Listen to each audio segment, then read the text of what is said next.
Assalamualaikum warahmatullahi wabarakatuh. Perkenalkan, nama saya Erva Dikrila Alfitrah dari kelas 12 HFISIKA.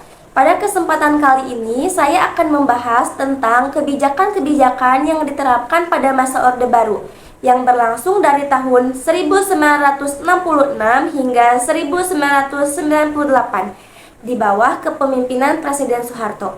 Apa saja sih kebijakan-kebijakannya? Yaitu yang pertama ada stabilitas politik dan keamanan.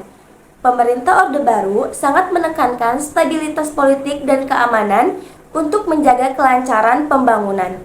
Salah satu kebijakan utama adalah Dwi Fungsi ABRI, di mana TNI tidak hanya bertugas di bidang pertahanan dan keamanan, tetapi juga memiliki peran dalam pemerintahan.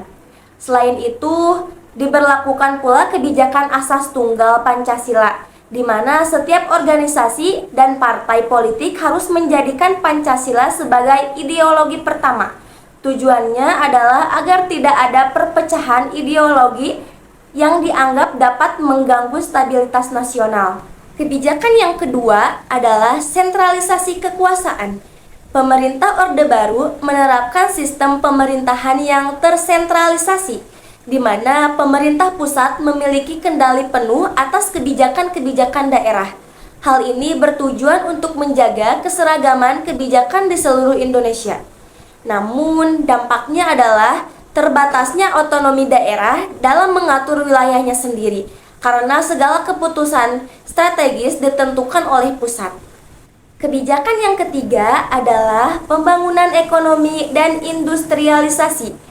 Untuk menggerakkan pembangunan ekonomi, pemerintah Orde Baru meluncurkan Repelita atau Rencana Pembangunan 5 tahun. Setiap Repelita memiliki fokus yang berbeda, seperti peningkatan sektor pertanian, infrastruktur, dan industri. Selain itu, pemerintah membuka peluang bagi investasi asing dan dalam negeri untuk mencepat industrialisasi dan menciptakan lapangan pekerjaan.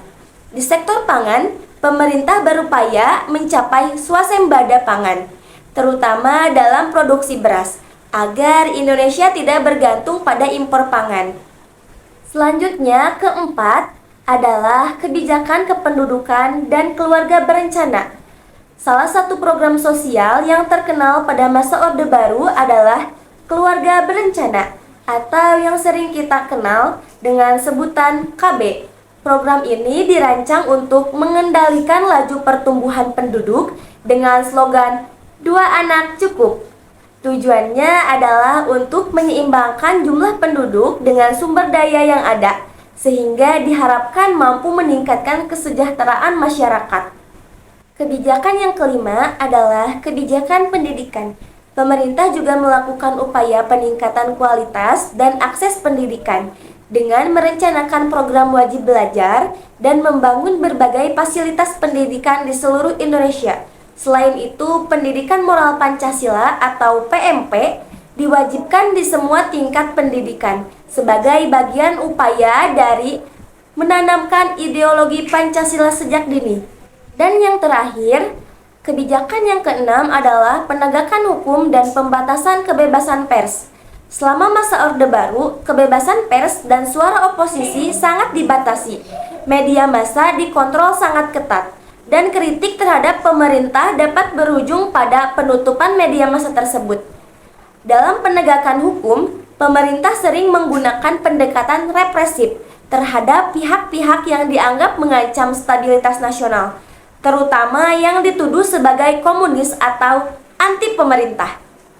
Nah, jadi itulah 6 kebijakan-kebijakan yang ada pada masa Orde Baru.